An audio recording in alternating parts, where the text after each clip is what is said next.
Think about the way therapy is portrayed in movies and TV. Generally, it's the protagonist who has to deal with some trauma from their past, and they come across a wise but tough therapist who makes them dig deep into their worst traumas, retrieving the memories until finally they get the whole picture and they're free. It's a very Hollywood kind of narrative, but it's not how the brain works, and it's not how trauma healing happens. Today's guest, Tom Zimmerman, has developed a method of FLASH, which originated in the world of EMDR, which is part of a whole series of new wave trauma treatments that uses the body and awareness and what we're increasingly finding out about the brain to dissect trauma memories and reintegrate them so that we can be fully present in the here and now and not stuck in a painful past. And the amazing thing about this, as you'll find out, is that it's democratic in that it's a methodology that we can do it for ourselves. It's something that every parent, teacher, manager, psychologist can easily develop a facility for and share it. And it's fun. The brain likes it. And that's where healing happens. So without further ado, Thomas Zimmerman, welcome to the Plant Yourself podcast. Thank you for inviting me. I discovered your work and what seemed to me to be sort of like a really cool, like secret place on the internet, your techniques for dealing with complex trauma. I can't remember where I first heard about it, but I went and I watched and I read some of the material, and and this was like 2 or 3 years ago. And my first thought was, well, this is too good to be true. It is. I mean, it really does. I mean, So the top line, the idea of like being able to heal trauma with remarkably little distress is pretty mind-blowing. So, yeah. Yeah. And then since then I've gotten very much into memory reconsolidation. So I've studied with Bruce Ecker, with Tori Olds. I studied with Alan Parry, and there's, the understanding of the underlying mechanism of memory reconsolidation, which I hope we'll get into because you have a very discerning understanding of what it is and how it works. And one of the things, it's still really early days to understand how it works, but I'm getting ahead of myself. Can you introduce yourself and Yes. tell us a little bit about what you do? Yeah. So I'm Tom Zimmerman. I'm a therapist in Ohio. I'm an EMDR therapist and trainer and consultant. And what's that? An EMDR? Yeah. What is EMDR? EMDR is a way to process trauma. Eye movement desensitization and reprocessing. It's about a 35-year-old way to process trauma, centered in noticing, centered in just slowing down, being present and noticing, allowing your nervous system to digest what you were too overwhelmed or too shut down or didn't have the information needed to digest at the time the experience happened. So EMDR is a pretty well-known, pretty popular, evidence-based way of processing trauma globally. So as an EMDR therapist, we also look for ways of helping people that aren't quite prepared for EMDR therapy, because EMDR has an admission cost. You have to be able to slow down, be present, and notice. And a lot of people with really bad trauma are pretty phobic of doing that. So that's when I discovered that there was this technique discovered by an EMDR therapist named Phil Manfield called FLASH. So I took a FLASH training and was pretty quickly blown away. But I was also struck. It struck me pretty quickly what was going on here. And it's very closely related to Bruce Ecker. It's very closely related to what's going on in neuroscience with the predictive mind, the idea that our brain is constantly issuing a large number of predictions about what it thinks is about to happen. And so that's kind of what, I think that's what got me out there kind of doing this work that you stumbled across and that I've been about. It's been really, really about understanding how people heal and how we can actually help make therapy or make therapeutic interventions or even make self-care practices better match the brain and nervous system that we have rather than the one we've thought we've had for the last 135 years. Mm-hmm. So, yeah. Great. So I want to start maybe with EMDR, which in itself, when I first read about it, thought like, how the heck did anyone come up with this? It seems it's like such a bunch of random steps that you would put together. It seemed like I didn't understand how it would work, but there is a thing with the eye movements, so that you're sort of reliving old experiences while someone's guiding you to pay attention to certain things, right? In some ways, but again, EMDR is unfortunately named because you can do EMDR all the time without doing eye movements at all. It's just we typically engage in some form of present-based left-right stimulation. That can be tapping, that can be headphones that beep, that can be you tapping your feet left and right, that can be devices that shake left and right. They're light bars that, so there are many, many ways to get that left-right stimulation. But essentially, right, EMDR sounds like a kind of hodgepodge of other psychotherapies, many of them kind of strange and woo-woo sounding. It sounds like it came out of California, and it did. Yeah. So, but it is a remarkable way, and to just simply heal. So EMDR therapists see people completely resolve things,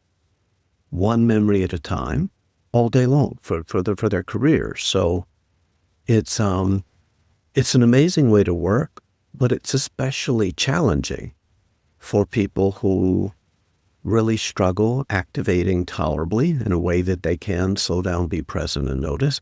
And EMDR therapy kind of requires that you have the right answer already in you. It's almost the example I use is, if you think of a memory when you're a kid and it's just really embarrassing and you go there and it's just so embarrassing. But yet there's a part of you that's like, dude, you were a kid. You were like 5. All 5-year-olds are ridiculous. Uh-huh. All 5-year-olds don't know.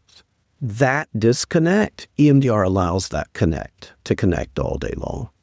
But it struggles when the 5-year-old is you. 5-year-old you is like, I'm so stupid. And like the grown-up parts of you are like, you were so stupid. So what do we do with people that don't have any kind of positive information or very, very little positive information, but have an enormous amount of trauma? And that's where flash approaches can come in. Mm-hmm. Yeah. Okay. So maybe describe what you learned from Phil Mansfield, because I know you've taken it in other directions and refined it based on memory reconsolidation and based on the work of Andy Clark and Lisa Feldman Barrett. So I took a training with Ricky Greenwald's team, who is one of the people that also does flash trainings. And again, flash emerged as a way to take heat out of memories. It was understood as this way to kind of take heat out of memories. But it seemed pretty clear to me that if you do flash well, it fully permanently resolves them. Like for the rest of your life, it will always be experienced as over. And the moment I realized that, the moment I saw that, the moment I had dozens of clients show up fully resolving things without distress in session after session after session, 70 of them in a row, doing it, 70 sessions in a row, then I had to realize, oh my goodness, this isn't a resource. This isn't a resource. This is actually processing trauma, using every metric that you would consider that memory resolved, however you resolve it. So it also seemed very clear to me initially that Bruce Ecker explains this very, very well, right? So the lens I take now is kind of starts with predictive mind as kind of the broadest level of abstraction, and then Bruce Ecker. And I gotta tell you, what I would probably say is predictive mind up here across like many branches of neuroscience. But Bruce Ecker's on to something, right? Bruce Ecker's been saying the same thing, that if we think about it, if humans had any common sense, we would have intuited a long time ago, right? Bruce Ecker shouldn't have to keep saying this 785 times a year. He shouldn't. And the idea is we heal and we learn across prediction error. We heal and we learn across what Bruce Ecker calls juxtaposition, right? We can do that. So Flash does that. So maybe give an example of that, because I've interviewed Bruce on this podcast and a few other memory reconsolidation folks, but not a lot. So I think it'd be helpful, just like what you mean or what he means by juxtaposition, prediction. Absolutely. And I want to be very clear, because in general, what Bruce Ecker is trying to resolve is not what I'm trying to resolve. Bruce Ecker is trying to resolve a whole belief about yourself all at once, right? So he's got to have a really strong juxtaposition for that. My clients, that's too big of a bite. So what are we trying to resolve?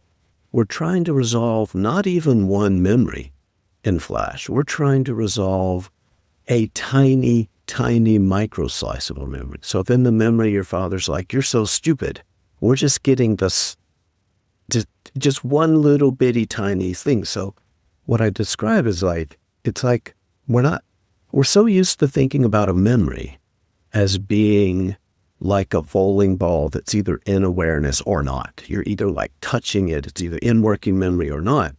And what Flash teaches us is that you can think about a memory and you can leave it in your brain and you can process a single bean in that bean bag at a time. So we look at a memory lightning fast, we get a tiny piece of it, we push it out of awareness, but since we brought it into working memory, our brain has to make predictions about it.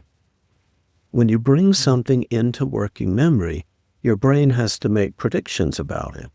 And then I push it out of awareness so that it doesn't flood into your body and cause your brain to make a whole bunch of predictions about that stuff, right?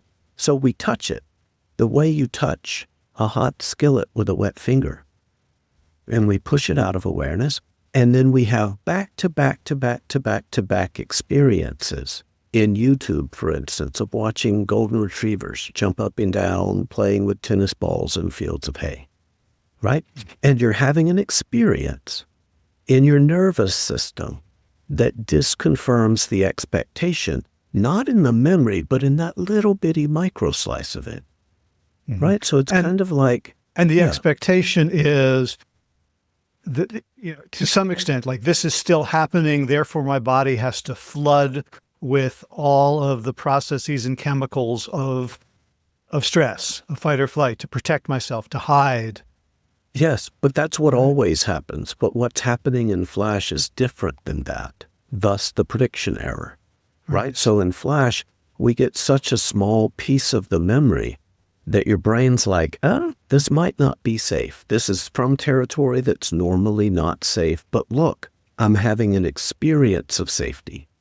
Mm-hmm. So one of the things we know about trauma, and one of the things we know about a predictive mind, is that when we get near trauma, a lot of our brain's largely unconscious version of attention gets heavily weighted toward the trauma.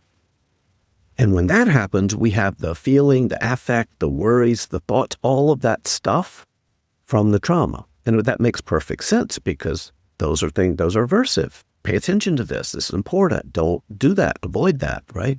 So what we're doing in Flash is we're bringing a tiny piece of the memory into working memory, an uncomfortably small piece. We have to prepare people to microactivate. It's not what they're used to. And then we push it away, and then we do another thing that we never ever do when we handle trauma, which is we immediately engage in something pleasant, which is letting us see, experientially, letting our brains see that bad thing isn't happening right here, right now. Because puppies are, something else is. So this is, I'm going to argue that this is how we heal, period. When we heal, it's also how we learn.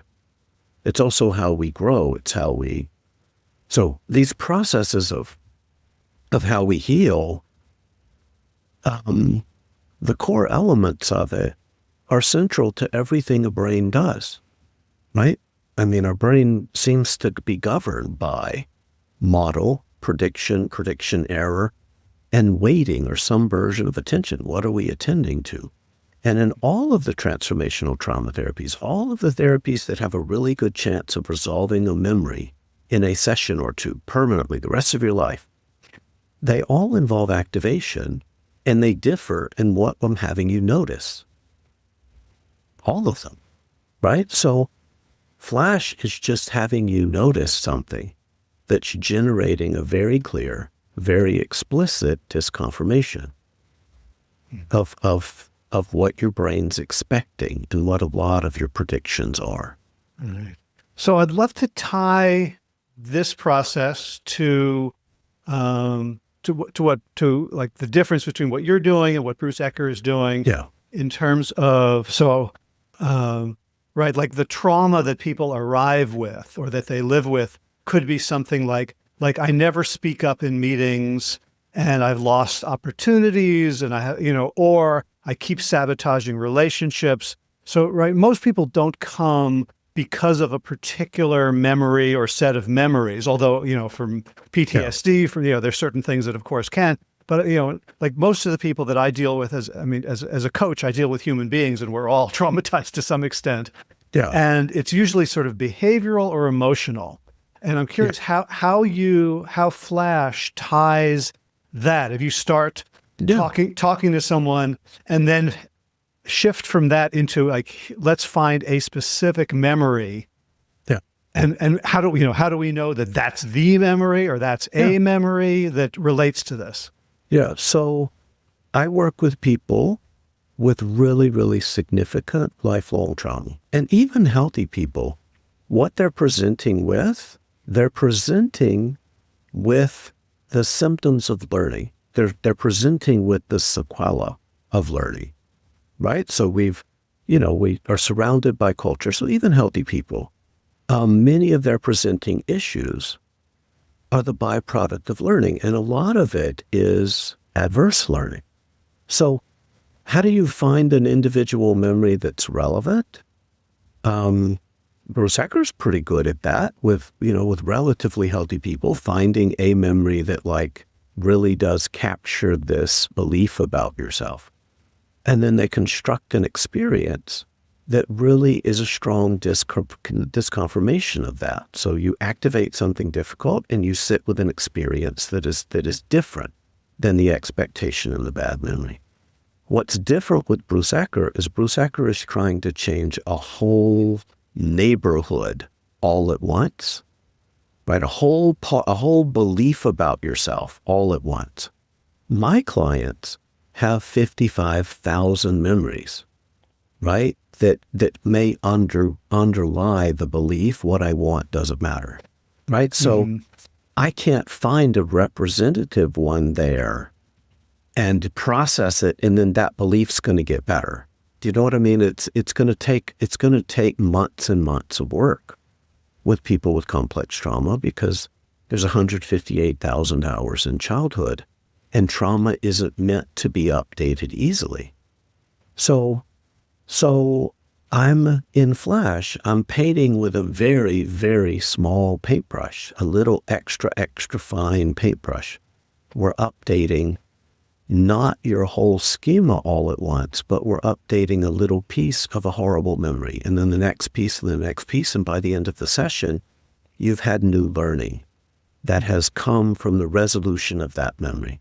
New learning that you'll have in you for the rest of your life, that your brain will instantly use and propagate through your nervous system, that's going to ooch you toward health.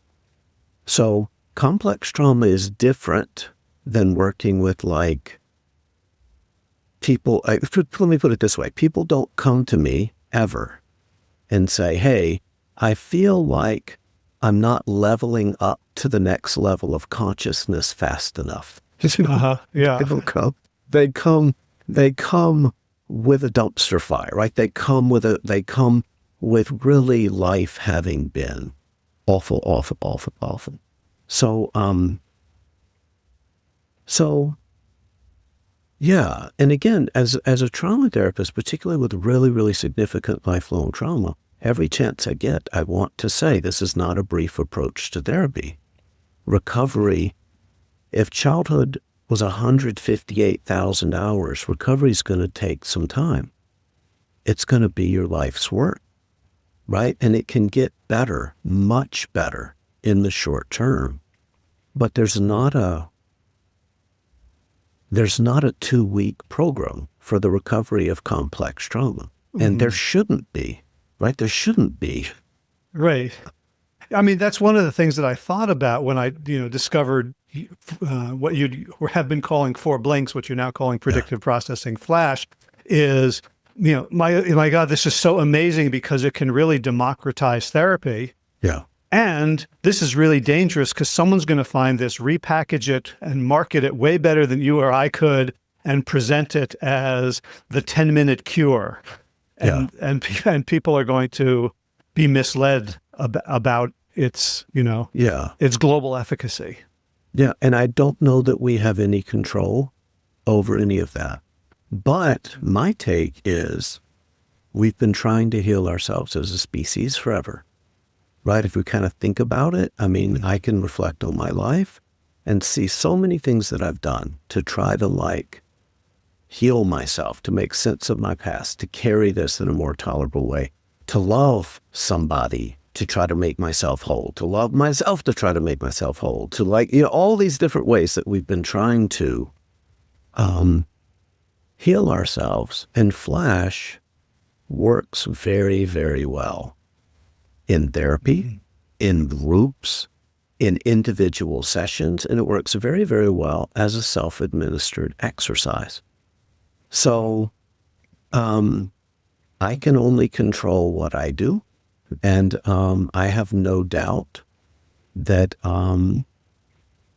we need to learn how to teach it well, because AI is probably going to be teaching it to us 2 years from now.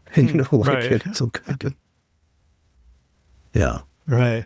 I mean, that would the one of the other things that I thought. So I watched many hours of you teaching on YouTube, and I want to, people should find your YouTube channel, because the generosity with which you share this with the world, borders on the messianic. Like, here, take this. We need it. And I attended a live class, and I've been practicing with some clients who have been kind enough to let me do this with them. And there's a way in which it's very formulaic. Yeah. Right. So it's almost like this is kind of a cheat code. Like, I kind of want to keep this to myself and just be amazing. Yeah. And also, you caution about, certain things that you have to pay attention to that could go wrong. It's actually extremely subtle. And I'm finding that, after 3 or 4 sessions, I've got the script down. I can say, catch it, container it, push it far away. Like, I can say things, and yet the skill is really coming from noticing and being aware when there's activation, how much, being able to halt the process and explore what's actually going on. So on one sense, it's so easy a child could do it, and an AI could probably do it. On the other hand, this really is a very human interaction and relationship that's on offer. Yeah. And it is deep. It works because it's non-intuitive. I mean, again, so many things that we've done for all of our lives to survive have become intuition. We just do it reflexively, instinctively. Plus, the cultures that wound us fill us with intuition about what we're allowed to count as wounding, what we're allowed to, how we should heal, right? What counts as wounding, how we should heal. And they, of course, construct obstacles to healing. So the hardest part in teaching anybody Flash is that you can't do what you always do when you activate a little piece of trauma. You have to do something different, which is why I'm instructing over and over and over to remind you to do the thing. It's like a car where if you want to go left, you have to turn right. Do you know what I mean? That just doesn't fit. And if you want to turn right, you have to press the gas pedal. It's like we have to rewire.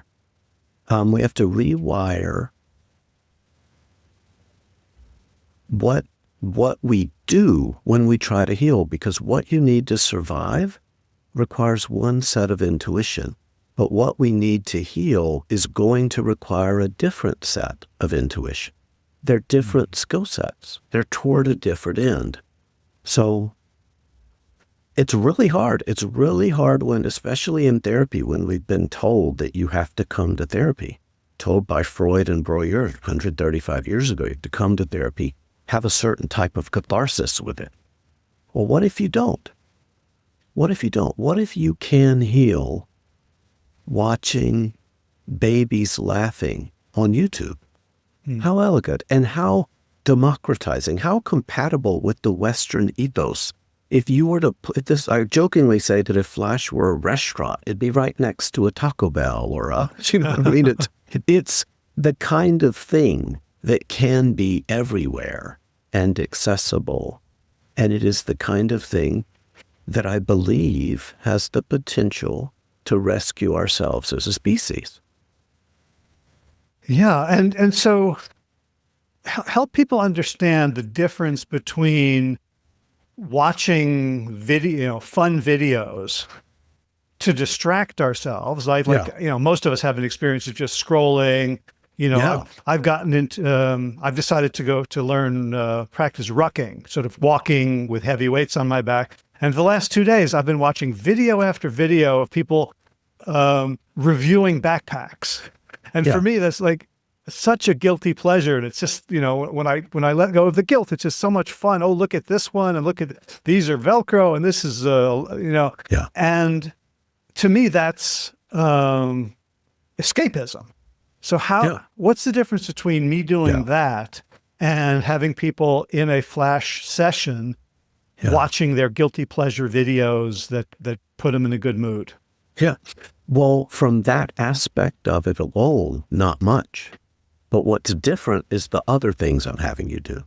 So, by the way, if you're watching a video on YouTube and it's funny and engaging and beautiful, whatever, that is a dissociative experience. You are kind of going into that video, having an experience in that video that isn't really connected to what's happening right here, right now, in your room, in your environment. So that part is very compatible. It's the other things I'm asking you to do. So I'm asking you to think about, check a memory lightning fast and bring a tiny, tiny piece of it into focus and then push that out of focus. So you don't do that when you're watching your bag videos, but if you did, you'd be able to heal. Does it make sense? So what happens is we have all of this stuff that is in awareness, generating large numbers of predictions and our bodies all over the place. And then we do distraction. We're not microprocessing a memory. So what Flash does, and again, what all the transformational trauma therapies do, is they ask you to focus on purpose in very specific places and in very specific ways and in very specific times. So we're using the thing that humans do more than they sleep, which is looking at a screen, right? We're using the dissociative experience of looking at a screen to heal a micro slice of a memory at a time until the full memory resolves. So you're doing half of it when you're engaging in your backpack videos, but you're not micro-activating and doing the other parts of it. And if you did, that memory would resolve with a great deal of reliability and predictability. So Yes, you said there's 158,000 hours in childhood, and in the example you gave, what I want doesn't matter. So, someone could have thousands of hours of tape ready to play that would prove that to them, that they, that this is implicit learning, and that you have them, and they say, oh, I remember this one time where we were at the game and I wanted to go get a grape soda and blah blah blah. And it becomes this sort of big fight with dad, and he takes me out, and the whole thing is like, what's the relationship of that to the other, 9,000 hours that are similar?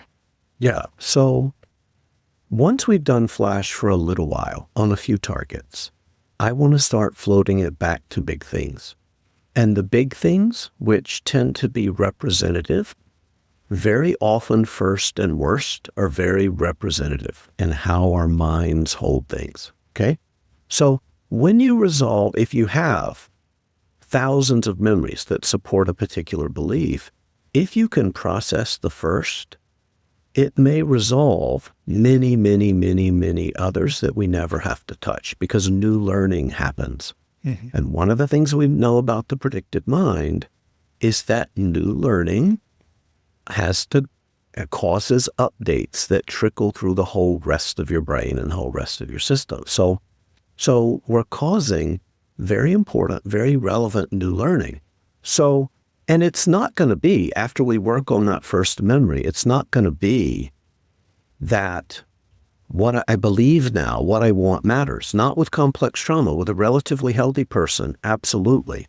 With someone with complex trauma, that memory, you look at that memory and you will believe very strongly, if that's the right cognition, what I want mattered, right? Mm-hmm. You'll believe that, right?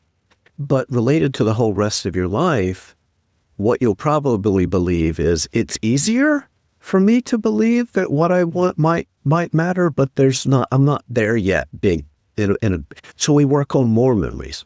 Uh-huh. So again, I have clients that say, oh, we're working one memory at a time. Well, you better plan to live 487 years because I've got a lot of them. Uh-huh. Well, no. We're working on representative memories. And when representative memories resolve, generalization occurs, which means that lots of other learning happens as a byproduct of this learning. They get updated, potentially dozens and dozens of other experiences. Gotcha. So one thing that I learned from Bruce Ecker is that it doesn't take much to disconfirm. That's right? true. When you put them both right next to each other, and you have one memory of yourself mattering, or a reinterpretation of that story, you go, oh my gosh, I was a little kid. Of course, what I wanted mattered. Or, oh, that person over there, I saw that they, whatever. That very often or sometimes a single disconfirmation can undo what he calls the schemas, this entire way of looking at yourself or the world. So does that sometimes happen with Absolutely. But this is very important. I think Bruce Ecker is working with healthier people than I am. Does that make sense? Because you're just not going to unlock a schema that's built upon tens of thousands of hours of horribly averse learning with new learning that only lasts a few minutes. Does that make sense? It's probably just a philosophical difference. But what I've been focused on isn't relatively healthy people. Flash works great for relatively healthy people. And in a few very easy sessions, you can probably completely unload their traumatic experiences from the past, and they can go out and live a beautiful, wonderful, elegant life. But what Flash does is, and its real importance and its real utility, is that Flash can touch where other things don't. Coherence therapy may not be that great for borderline tendencies. It just might not be. Flash is pretty awesome for clients that have those struggles, right? So Flash's utility is if this is a way, because it's built, it's kind of, at least the version that I teach is built around an understanding of what a brain is and how it learns and how it heals.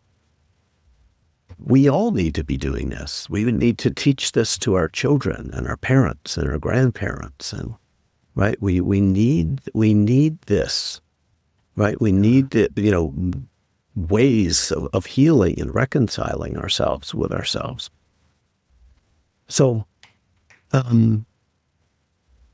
Yes, but I'm also, I have a bias.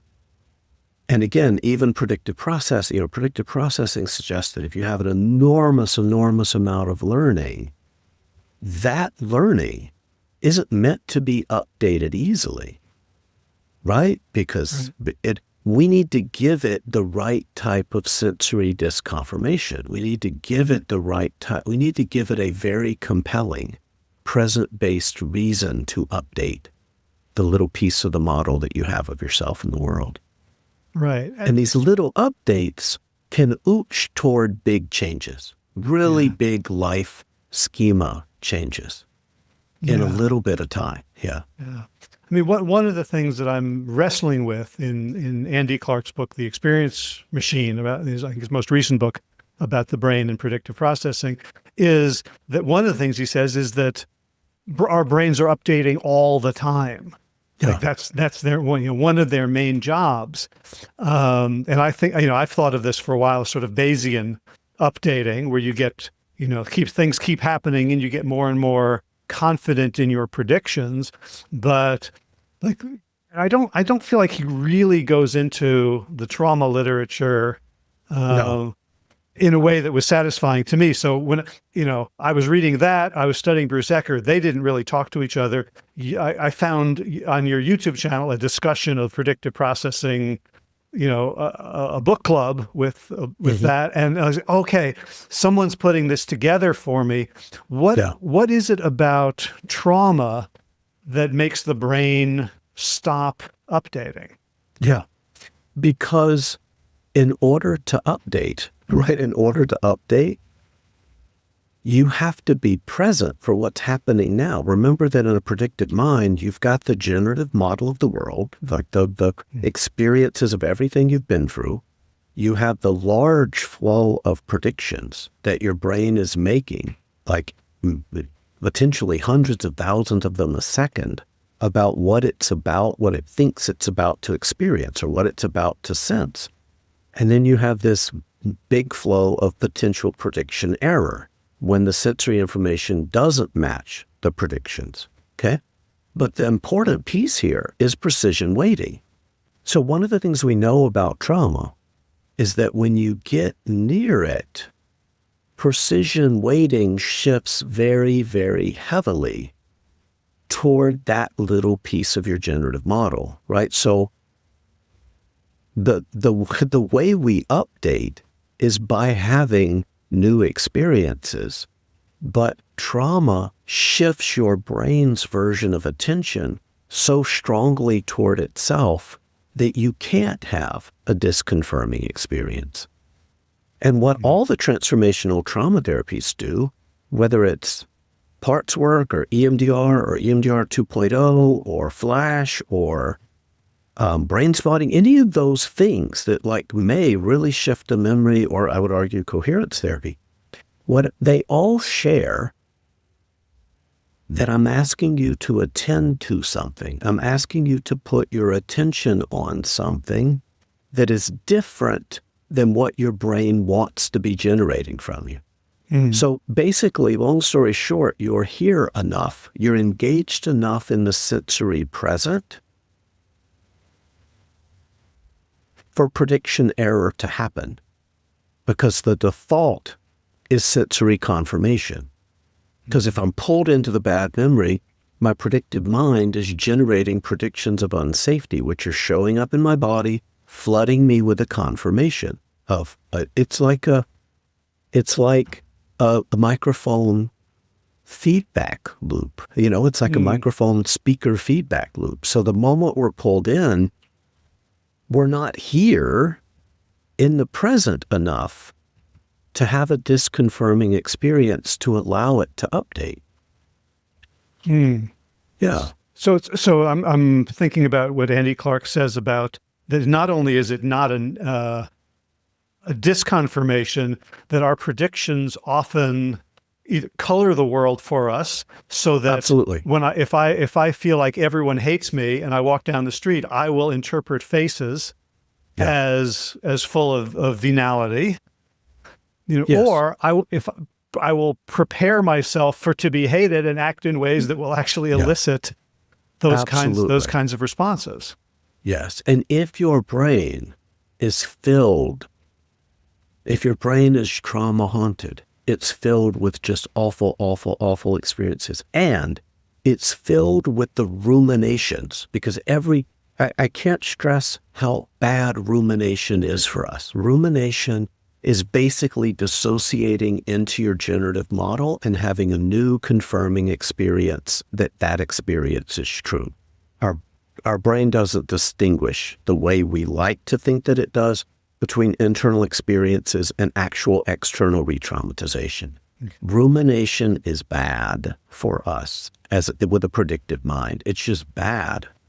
And it generates even more experiences which go into your generative model that reinforce the predictions of the trauma. They just reinforce. So we're just double dipping and triple dipping.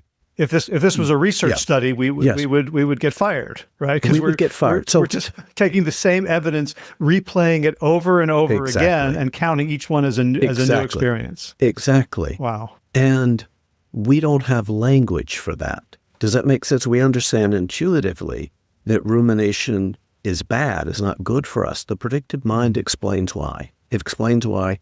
And also, our best intuitions. This is why what we're doing here is completely different. Our best intuitions are to try to figure this out. Try to make sure there's not something, right? Try to make sure that there's not something we missed. Even with a flashback, I have clients that will say, there's a part of me that wants the flashback to play just in the hopes that there's something that I'm missing in it that's going to help make it okay. Your brain automatically gets precision weighting and shifts it all the way toward the lessons in that bad memory, all the way toward the experience of that bad memory. You can't update it until you have an experience with it that is different. And you can't have an experience with it as different until I'm telling you, no, put your focus here. Watch those golden retrievers. Don't fall into that black hole. Come here, stay with me. We're going to ground. We're going to be here in the present moment. We have to be present for healing in this approach. You have to be in this room for it. You have to be with me for it. And your experience has to be different than what it is when you're having a flashback, when you're ruminating, or when your brain is constructing a whole bunch of trauma predictions. Yeah. Wow. So what's coming to mind is like every scene in a movie or a TV show that shows someone healing from a trauma is really the opposite of this, right? It's like, they keep going, they go back to the scene again and again. It's like, now I see the thing. Now I see the face of the person. Now it resolves through. And now you're at the punchline. And the punchline is that we don't have to do that. It is the same cultures. Again, families culture, neighborhoods are cultures, community mental health clinics are cultures, right? Parts of the country are cultures. Social, ethnic, racial groups can be cultures. There's a broad nest of cultures.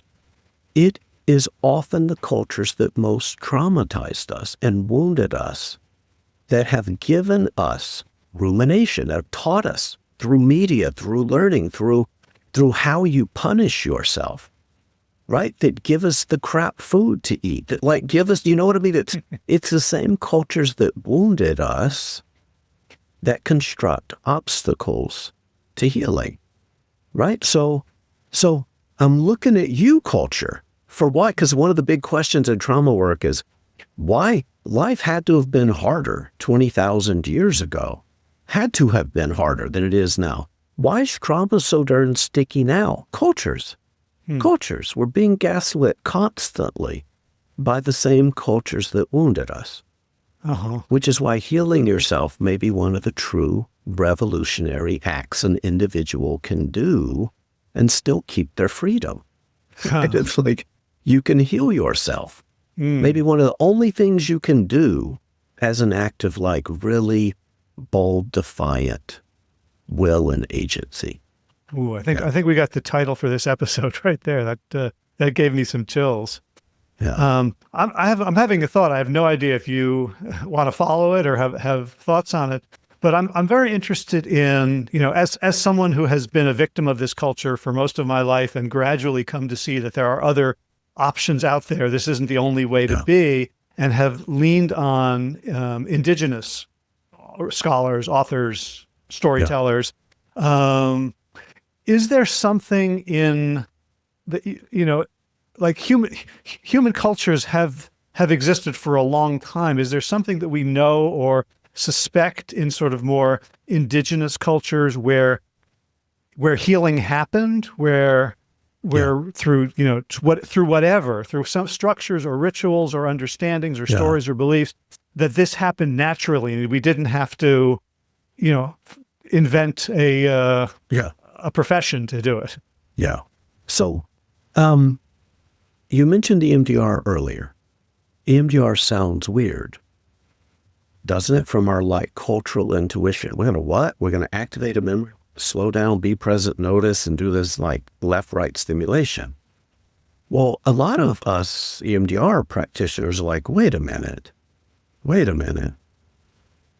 if trauma was once a community problem? And there were communal rituals of reconciliation, right? That may have involved things like drumming. Do you know what I mean? It may have involved, drumming. It may have involved deep witnessing of each other. And at a time before God got put in the sky, we can assume that what was somatic in these rituals was probably sacred, meaning worthy of deep present-based attention and noticing. So what if the therapies that are transformational in little bitty rooms with drywall and fluorescent lighting are just a reenactment or a replaying or a recapturing of how humans may have healed before modernity, before before empire, before colonialism, before awfulness? I can't believe that we would have a brain that's able to heal so easily, and earlier cultures wouldn't have been able to tap into that. Right? So I think the things that have kept us stuck are cultural. The things that have kept us blind are cultural. So we know that how we think about things now can't be the only way that people have been able, to heal. So when you do healing with somebody, so you see this with Flash, and you see this with other ways too. There's something about it that feels old after you get past the this. We couldn't have discovered this in 1987, or we couldn't have discovered this in 2017. There's something about this that feels atavistic. Something about this that feels really, really, really ancient. And thank goodness we're discovering. So for me, with Flash,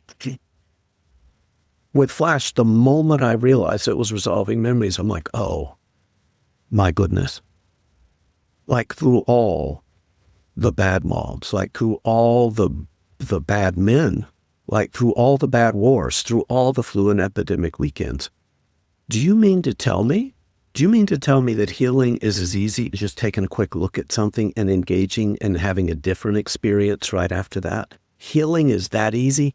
You can't be, you got to be kidding me. And if it is that easy, we've got to teach people how to do it. We have to teach people how to do it. We got to teach people how to do it in a way that doesn't package kind of the worst of the,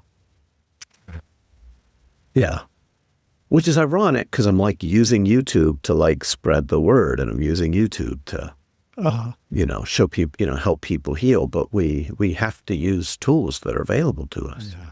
Well, I love the irony of that, because when I first encountered your work, and it's changed over the years, with different tweaks and discernments.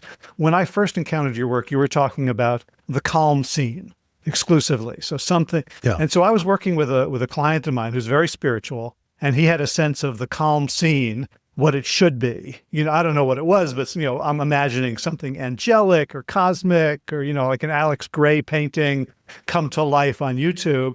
And it wasn't quite working. And then I attended one of your live sessions. You talked about almost like a guilty pleasure video, and I used that language for him. And now he's watching sports, and it's there's something really lovely about the master's tools dismantling the master's house in our own minds. That the guilty pleasure, when deployed with an understanding of how the brain forms new memories and makes new predictions, is so powerful. Yeah. And what that means is it's accessible. And Flash turns every resource, Flash turns a sandwich into an opportunity to heal. Yeah. Flash democratizes healing, right? It really does. And again, as much as it is, I think it is important that people with really complex trauma see a really good trauma-informed therapist that gets it, who can hold your nervous system, who can help you do this work in a safe and structured way. Humans need to heal. We don't have one single intractable problem that is going to get better until we do some healing as a species. Mm-hmm. Yeah. So one of the things this reminded me of in terms of potential and scope is like tremoring. Right. So, gosh, all of a sudden I'm blanking on the guy I interviewed who wrote the book on the trauma release. But his story was he was working in war-torn countries where he couldn't speak the language, and kind of getting hundreds or thousands of people to shake to get the trauma out of their bodies. And so this is something, equally potentially democratizing. And I'm curious, so I'm a coach, I'm not a therapist. I'm a student of psychology, but I don't have any clinical degrees. How would you advise me to use this, take it into the world so that I'm effective, generous, and responsible? Yeah, I'm not sure, because I'm not sure about I'm very clear about what the boundaries and scope of practice of a therapist is. I'm not as clear about what the boundary and scope of practice a coach is. Well, let's generalize even more to a school teacher, a parent, a manager, a human being who's not a licensed therapist. Right. To democratize this, we need to get it out there. How do you? So let's talk to my audience now, and they don't know what it is yet. I think I'd like to spend a couple of minutes with you just describing it, and then we'll give them all the resources where they can go and learn it in depth for absolutely free. But what's your vision of how this goes out into the world responsibly? Yeah, what I would say is, first, we need a plan and to do something different than what our default is. Okay? So it's fine with me that if you're having like a conflict with a partner, instead of, and if y'all like disengage, and instead of like ruminating about it and think, oh, that time they did this, that time they did that, another time they did that, and now you're just flooded with like all the awfulness. If you have a plan, right, where you instead go, wait a minute, what just happened? Right? Can I ground? Can I like reset my nervous system and ground really quickly?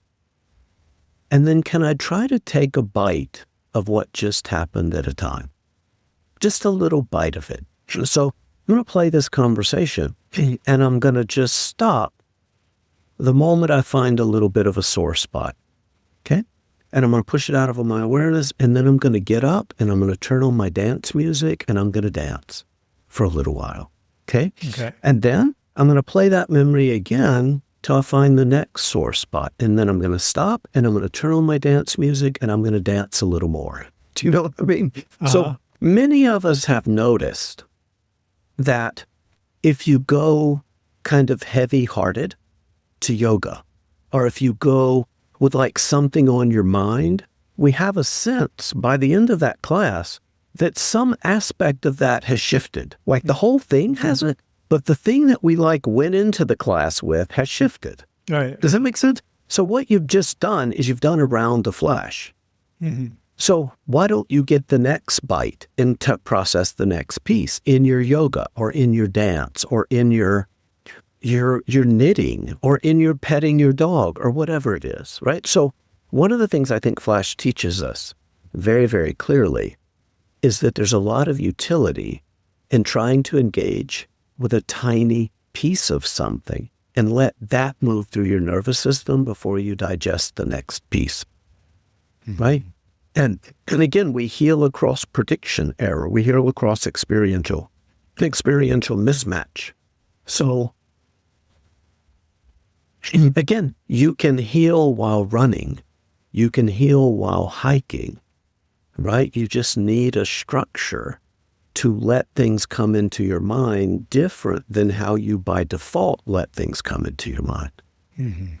So again, Flash turns any resource into a transformational trauma therapy that you can do self-administered. So people are like, oh my gosh, what are we going to do if they do this? What they're doing is worse.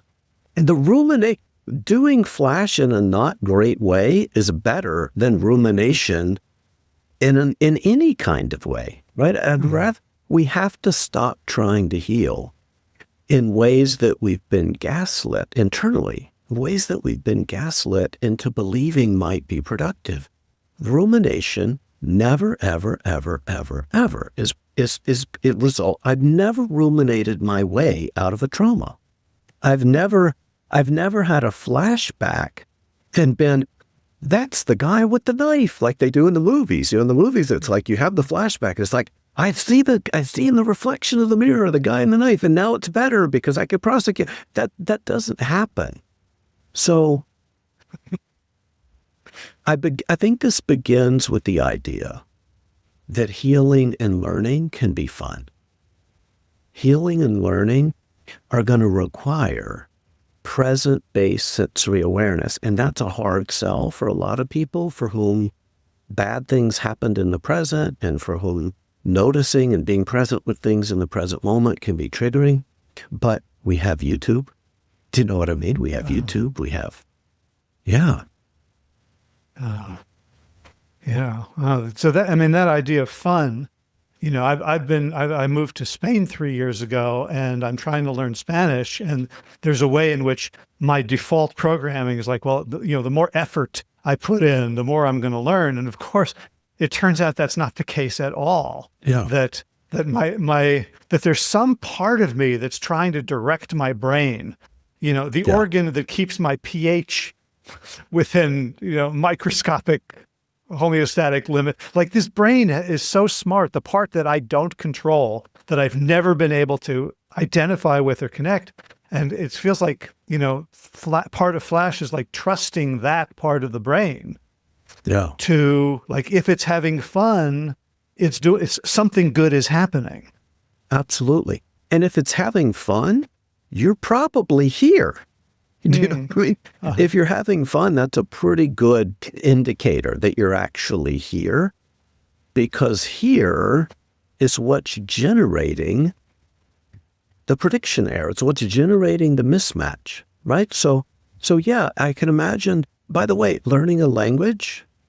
How do we learn a language? We learn it across prediction error. Right? Everything our brain does, right? I mean, everything our brain does, all learning is across as a cross-prediction error. So again, you don't want to learn a language by using the schema, this is hard, I'm just going to push into the hard. Does that make sense? Right. Yeah. Yeah. Yeah. And as a citizen of the U.S., it's very easy to go abroad and think, well, this is hard because everybody else in the world can speak 9 languages, but I can't. Right. Right.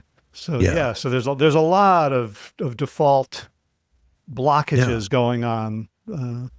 Yes, and language is cultural, and every experience we've ever had has cultural fingerprints and agendas on it. Right? So, of course, many of our schemas, of course, many of our predictions are culturally shaped expectations. Yeah, about what we think. Again, if your brain, if the generative model of yourself in the world is made from every experience you have, we don't have any experiences completely immune of the cultures that we find ourselves. Language is a cultural artifact. It's all implicated and tainted.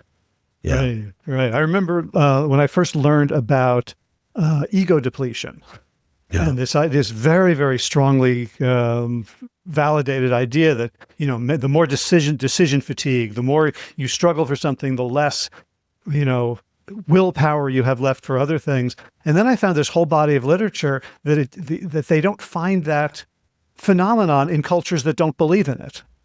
Yeah. Yeah. Great example. And again, science is amazing. It's wonderful. It's great. But science is also a cultural artifact because it's based on language and assumptions and populations that we're testing. And are those populations? Yeah. Are the populations skewing what we're finding? Yeah. Yeah. So again, we have a brain that seems to be organized around model, prediction error, and its loose version of attention. And therapy and coaching and teachers and every single thing needs to understand that that's the brain we have. And if that's the brain we have, we need to make sure that what we're doing works with that brain. Not the brain that we've been told we had, or the brain that we assumed that we had, or the brain that industry wants us to believe we have, or... Right. So we're at the end of the hour. I hope we've described it enough for people to have a sense of what's going on, even though we didn't get to the step-by-step details. But I would love for you to kind of invite my listeners to, like, if they're interested, which I imagine many of them will be, like, this isn't a huge time investment to learn enough to be able to start using this. What's the invitation for folks to find out more, to start getting involved, to add this arrow to their quiver? Yeah. So it's hard for me to tell people just in the world, start doing Flash without me having a means to teach them this. So a lot of what my focus has been teaching therapists. And again, one of the things I'm doing here in Cleveland in the next month is starting a nonprofit research to really research from a predictive processing lens, with a research Flash, research EMDR. We're doing some really, really cool things. So the take-home message, at least now, until I have concrete interventions to give people, things that these are kind of things. The take-home message is, number one, you need to find something to do other than ruminating. And I know that feels like I'm saying flap your arms and fly up out of your armchair. That it's hard to do. But we've got to stop reinforcing the difficult learning that we've had over and over and over. And one of the things I will say, and it comes from predictive mind, it comes from Andy Clark, it comes from this, is that I just want people to know that you can heal. You can heal. Absolutely you can heal. But in order to heal, you need to remember that the trauma parts of learning aren't meant to be changed without having the right type of sensory disconfirmation. So you're going to have to go against your long-term survival strategies and find a way to do something weird. You're going to have to find a way to do something that isn't endlessly cathartic. Do you know what I mean? That isn't endlessly shame-based, that isn't endlessly neocortex, talk. There are trauma-focused yoga programs everywhere. There's lots and lots of trauma-focused mindfulness things that you can start with and do.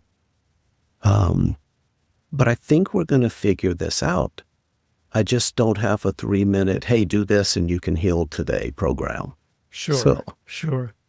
You do have a website and you do have a YouTube channel and you do offer trainings that anyone can sign up for. Can you let people know how to find those? So the trainings that I offer are primarily for professionals. Okay. Right? They're primarily for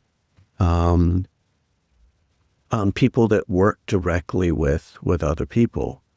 My YouTube channels are online. I hear from people all the time who are not therapists who find it very, very helpful and affirming. And I mean, the most common feedback is, "Oh my goodness, I feel seen." Like I feel like you get the complexity that I have, and So YouTube, yeah. Okay, and I'll put a link in the show notes. Yeah. But what's the channel? The channel's EMDR Tom. EMDR Tom, TOM. On YouTube. Yep. Okay, great. All one word. Yep. Okay. Great. Yeah. So I think that's a fantastic place for people to start. Yeah. So I'm rooting for resources for people to learn how to heal themselves, how to use this. Yeah. Then let's meet. Let's talk about that. Let's develop that. Let's do that. Okay. As you do it, let me know how I can help. Okay. Right. Let me know how I can help. Let's do part B of the conversation. Fantastic. All right. Yes. Because if this, I can't come and say this is an easy, remarkable way to heal, and then not help people do that. Right. That feels inherently incomplete. Yeah. Well, you could take the model of I'm going to charge $5,000 an hour and no.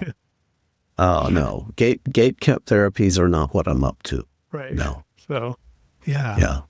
So, Tom, thank you so much for the work you're doing in the world, for the generosity with which you're sharing it and explaining it, and for taking the time to talk to me and my crowd today. Awesome. Thank you. And let's do it again soon. I would love that. I'm going to stop the recording. Maybe we could hang on for a minute to say a private goodbye. Okay, bye-bye. And that's a wrap. You can find the show notes with links to the stuff we talked about at plantyourself.com/630. So it's been a while. I have taken a break from weekly podcast recordings, as you may have noticed. And I think I'm going to get back into kind of a bi-weekly or every 2 week. I can't remember if bi-weekly is twice a week or every 2 weeks, fortnightly publishing schedule. There's a lot of people I want to talk about, and I'm feeling renewed energy to share this healing, trauma healing work, especially as it relates to what's going on in the world these days, because I think there's a powerful link, and I'm exploring it more in my own work with leaders, with organizations as well, and starting to, I won't lie, there's been a period of kind of going, despair, depression, all the Epstein revelations have really kind of hit me and made me question a lot of what I thought I knew and believed about the world and what I was supposed to be doing in it. And after a couple months of wallowing, I'm beginning to put myself back together and develop some real energy around here's what I've got to contribute, and here's where I think we need to move to create a more loving world. Movement news. Still working out. I've got a couple of Ultimate Frisbee tournaments coming up. One in Alicante in a week and a half. Looking forward to that. We may not have a ton of players, so I may have to run more than I would actually like.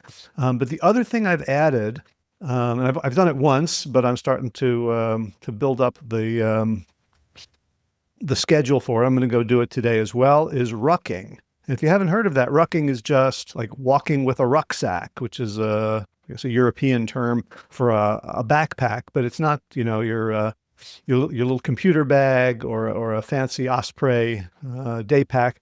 These are like heavy duty, like military hiking backpacks that are filled with weights.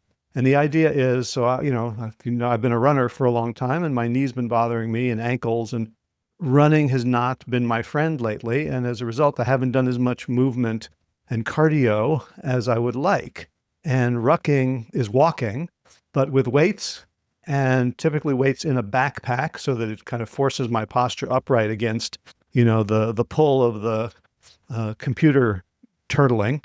So gives me good posture and allows me to walk at a natural pace without pounding, without running, and still get a cardio workout.